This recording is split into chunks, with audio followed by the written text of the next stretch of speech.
Welcome મિત્રો. તો આપણે આ વિડીયોની અંદર શીખીશું કે જો આપણે ટ્રેડિંગ કરવું છે તો સૌથી પહેલાં આપણી સામે કોઈ બી એપ્લિકેશન યા આપણે વેબસાઇટનો ઉપયોગ કરીએ તો એની અંદર સૌથી પહેલાં આપણને દેખાય છે કે આપણે ચાર્ટ, જો આપણું જો ટેકનિકલ એનાલિસિસ કોઈ બી જગ્યાએ એપ્લાય કરવું છે તો ત્યાં આપણે શું કરીશું કે સૌથી પહેલાં ચાર્ટ જોઈશું. તો ચાર્ટને કેવી રીતે આપણે વાંચી શકીએ એ આપણને સૌથી ઇમ્પોર્ટન્ટ વસ્તુ અહીંયા છે.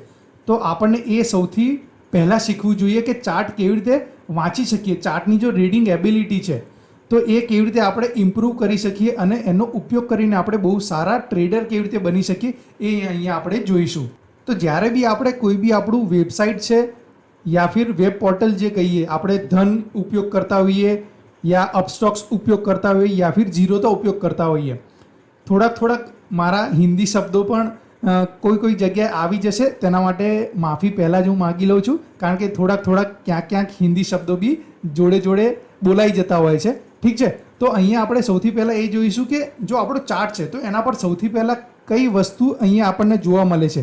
અહીંયા રેડ, ગ્રીન એ બધી આપણને અહીંયા કેન્ડલ સ્ટિક્સ જોવા મળે છે.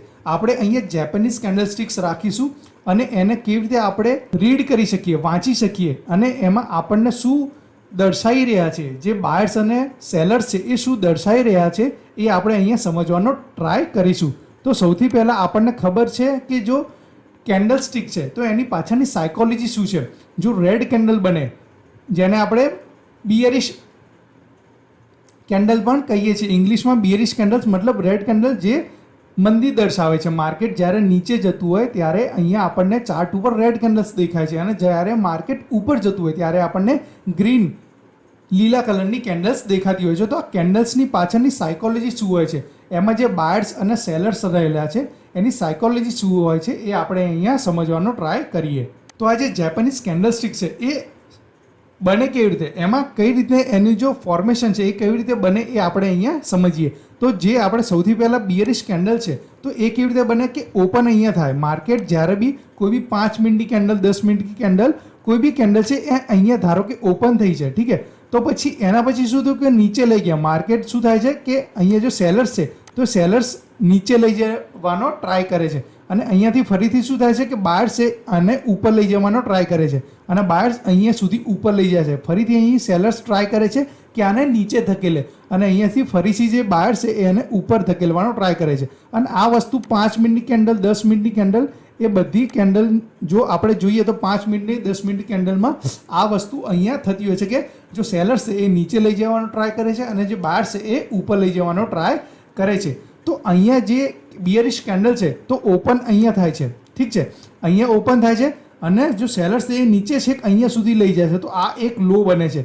આ જે કેન્ડલ છે અહીંયા આ ભાગ બન્યો એને આપણે શેડો કહીશું, ઠીક છે, અથવા વીક કહીશું. જે છેડો છે એ અહીંયા આ લો બન્યો અને જે બાયર છે એ ટ્રાય કરે ઉપર લઈ જવા સુધી, તો આ જે હાઈ બન્યો એને આપણે શું કહીશું, હાઈ બની છે. આ કેન્ડલનો હાઈ બન્યો અને જે માર્કેટ જ્યાં ક્લોઝ થશે, આ કેન્ડલ 5 મિનિટની, 10 મિનિટની કેન્ડલમાં બાયર્સ ઉપર લઈ ગયા અને સેલર્સ નીચે લઈ ગયા, એ બધી વસ્તુ અહીંયા 5 મિનિટ 10 મિનિટ સુધી થતી રહી અને જે ક્લોઝ થઈ તો ક્લોઝ ક્યાં થઈ, અહીંયા ઓપન અહીંયા થઈ અને ક્લોઝ અહીંયા થઈ.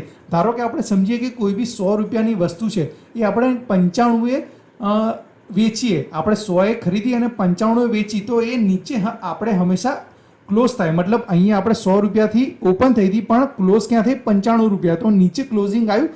તો એ નીચે ક્લોઝિંગ આવ્યું એના લીધે આપણી બિયરિશ કેન્ડલ, લાલ કલરની કેન્ડલ અહીંયા બની. તો આ હતું એનું ઓપન, અહીંયાથી પ્રાઇસ એનો ઓપન થયો હતો, હાઈ ગયું હતું અહીંયા સુધી, પછી શું થયું, નીચે અહીંયા સુધી આવ્યા.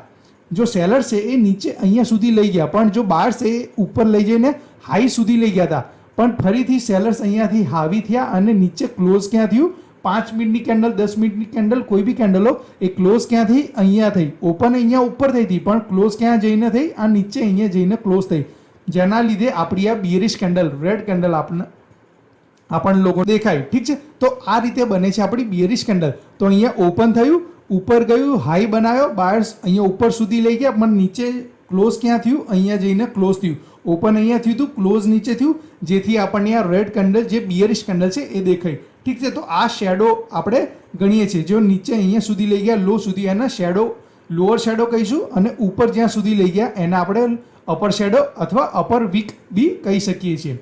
તો આપણે અહીંયા બુલિશ કેન્ડલ કેવી રીતે બને એ જોઈએ. બુલિશ કેન્ડલનું ફોર્મેશન કેવી રીતે થાય. તો માર્કેટ ક્યાં અહીંયા ઓપન થાય છે, ઠીક છે, અહીંયા ઓપન થયું, આ એનું ઓપન થઈ ગયું, પછી શું થયું કે સેલર્સ છે એ નીચે લઈ જવાનો ટ્રાય કર્યો, તો નીચે અહીંયા સુધી લઈ ગયા, પણ સેલર્સને માત આપતા અહીંયા જે બાયર્સ છે એ શું કર્યું કે અહીંયાથી ઉપર લઈ જશે. બાયર્સ શું કર્યું, અહીંયા ઉપર લઈ ગયા, અહીંયા આટલે સુધી ઉપર લઈ ગયા, ફરીથી અહીંયા શું થયું, એક હાઈ બન્યો અને જે સેલર્સ છે એ નીચે લઈ ગયા. તો આ બધી વસ્તુ થતાં 5 મિનિટ કેન્ડલ કે 10 મિનિટ કેન્ડલ અહીંયા શું થયું, ક્લોઝ થઈ ગઈ.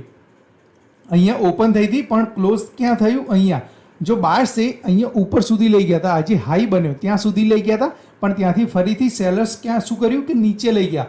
અહીંયા નીચે આ સુધી સેલર્સ શું કર્યું, ડોમિનેટ કર્યું, પણ અહીંયાથી ફરીથી બાયર્સ એક્ટિવ થયા અને ઉપર લઈ જઈને અહીંયા ક્લોઝ કરાયું. તો 5 મિનિટની કેન્ડલ હોય, 10 મિનિટ કેન્ડલ, 1 કલાકની બી કેન્ડલ હોય, તો એ બધી વસ્તુ અહીંયા થતી રહી કે બાયર્સ નીચે ઉપર લઈ ગયા અને સેલર્સ નીચે લઈ ગયા અને ક્લોઝ ક્યાં થયું, ઉપર થયું.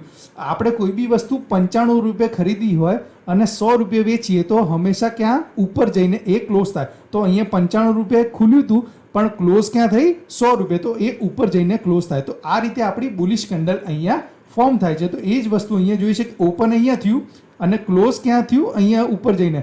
તો આ જે ઉપર બન્યું એને આપણે જેમ અહીંયા બોલ્યા હતા એ રીતે અપર શેડો કહીશું, અને આ જે નીચે જે આપણને વીક બની આ બની જાય છે એનું લોઅર શેડો, ઠીક છે. તો આ સાયકોલોજી છે, આપણે આ સાયકોલોજી સમજવી બહુ જ જરૂરી છે કે માર્કેટની અંદર જો આપણી ગ્રીન કેન્ડલ અથવા રેડ કેન્ડલ બની રહી છે તો એની પાછળ સાયકોલોજી શું છે, એની અંદર બાયર્સ હાવી થઈ રહ્યા છે યા ફિર સેલર્સ હાવી થઈ રહ્યા છે, એમાં જીતી કોણ રહ્યું છે એના પરથી આપણને આગળ મૂવમેન્ટ કઈ બાજુ આવશે, અપસાઇડમાં મૂવમેન્ટ આવશે કે ડાઉનસાઇડમાં મૂવમેન્ટ આવશે એ આપણે જાણી શકીએ છીએ. તો કઈ ઇમ્પોર્ટન્ટ જો કેન્ડલ્સ છે એ હમણાં આપણે આગળ ડિસ્કસ કરીએ. તો અહીંયા આપણે જોઈશું કે મોસ્ટ ઇમ્પોર્ટન્ટ કેન્ડલ્સ કોણ છે. બહુ બધી અલગ અલગ પ્રકારની આપણને કેન્ડલ્સ જોવા મળે છે. આપણે બહુ બધી જો ચાર્ટ ઓપન કરીએ તો ચાર્ટ ઉપર આપણને બહુ બધી જાતની કેન્ડલ્સ જોવા મળે કે આ રીતની બી કેન્ડલ હોય છે, આ રીતની બી કેન્ડલ હોય છે, જ્યાં આ રીતની બી કેન્ડલ હોય છે, પછી આવી રીતની બી કેન્ડલ હોય છે, ઠીક છે. તો આપણે આ બધી કેન્ડલ્સને ઇગ્નોર કરવાની છે. આપણા માટે મોસ્ટ ઇમ્પોર્ટન્ટ કેન્ડલ્સ કઈ છે એ આપણે અહીંયા ડિસ્કસ કર્યું છે. એના ઉપર આપણે જ્યારે બી ટ્રેડિંગ કરીએ તો આપણે કોના પર ફોકસ કરવો એ આપણને ખબર હોવી જોઈએ કે બહુ બધી કેન્ડલ્સ છે, જેસે આવી બધી કેન્ડલ્સ હોય એ બધી કેન્ડલ્સને આપણે શું કરીશું, ઇગ્નોર કરીશું.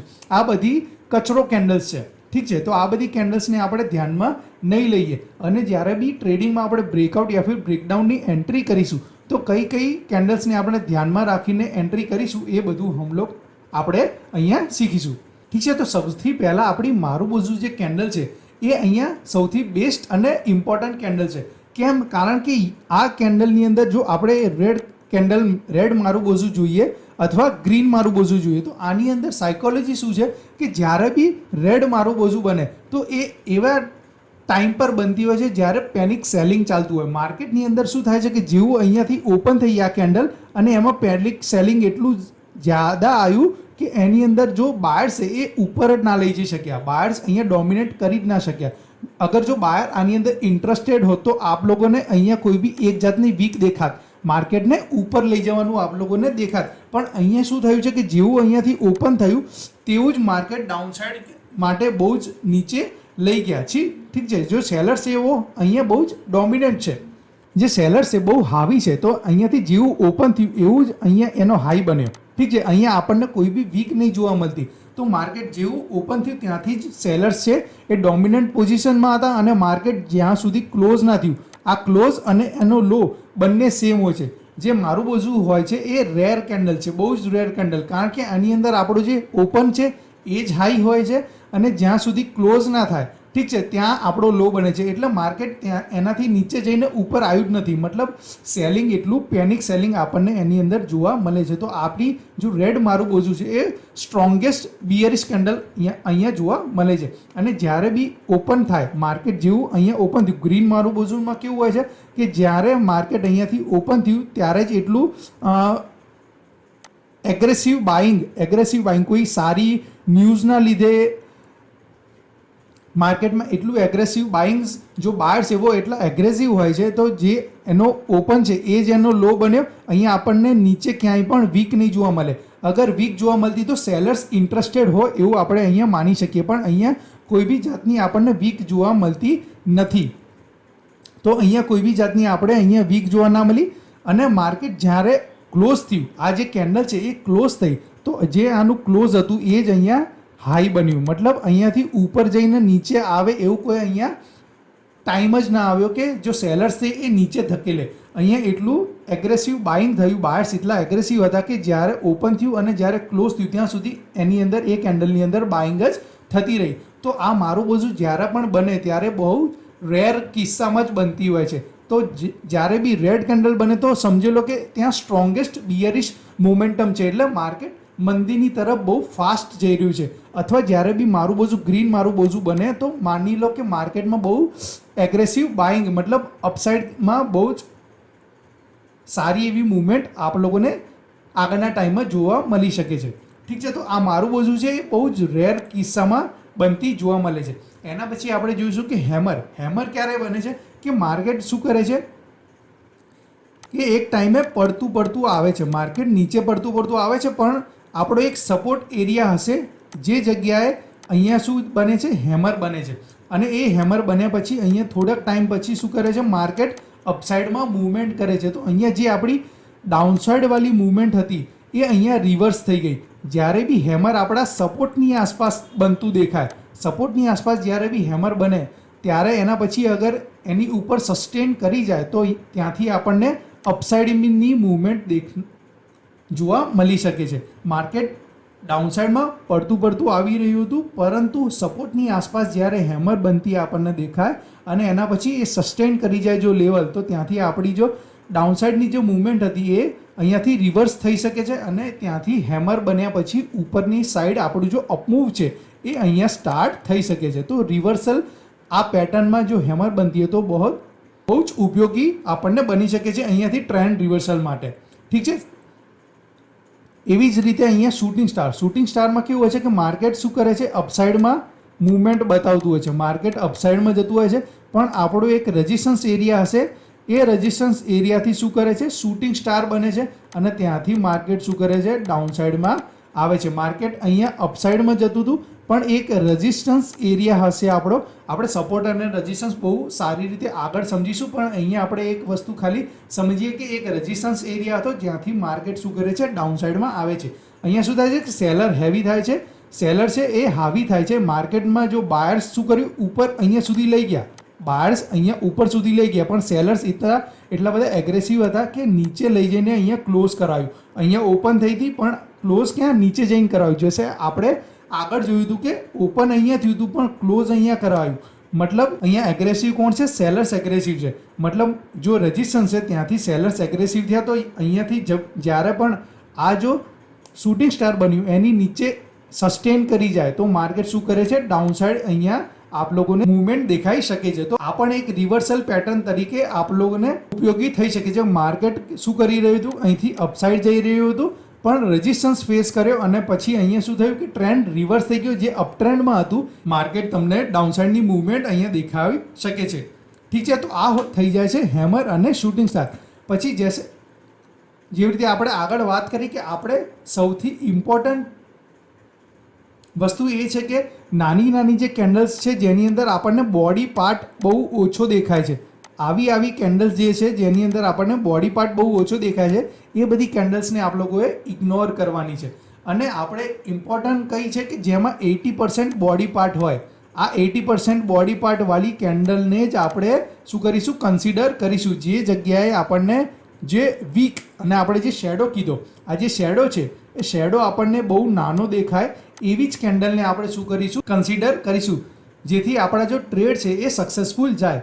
તો આપણે મોસ્ટ ઇમ્પોર્ટન્ટ કેન્ડલ્સને કોને ધ્યાનમાં રાખીશું. જો મારું બાજુ છે બહુ જ રેર કિસ્સામાં બને છે એટલે આપણે મારું બાજુને શોધવાનો ટ્રાય નહીં કરીએ, પણ જે 80% બોડીવાળી કેન્ડલ છે એ આપણે ચાર્ટ ઉપર જોઈશું કે કઈ જગ્યાએ 80% બોડીવાળી કેન્ડલ્સ બની છે અને એના પછી આપણે સપોર્ટ, રેઝિસ્ટન્સ અને આગળ આપણે ઇન્ડિકેટર્સ અને પ્રાઇસ એક્શન કેવી રીતે કામ કરે છે એ બધું આપણે ભેગું કરીને એ આપણી 80% to 90% સક્સેસફુલ જાય એવી સ્ટ્રેટેજી કેવી રીતે આપણે ટ્રેડ કરી શકીએ એ બધું આપણે આગળ શીખીશું. પણ અહીંયા જે કેન્ડલ્સ છે, કેન્ડલ્સ કઈ રીતે ફોર્મેશન થાય છે અને આપણે શું શીખી શકીએ એની અંદરથી આપણે કઈ વસ્તુ ધ્યાનમાં આપવાની જે આપણને આપણો સારો ટ્રેડ છે એ એક્ઝિક્યુટ કરાવી શકે એ બધું આપણે અહીંયા શીખ્યા.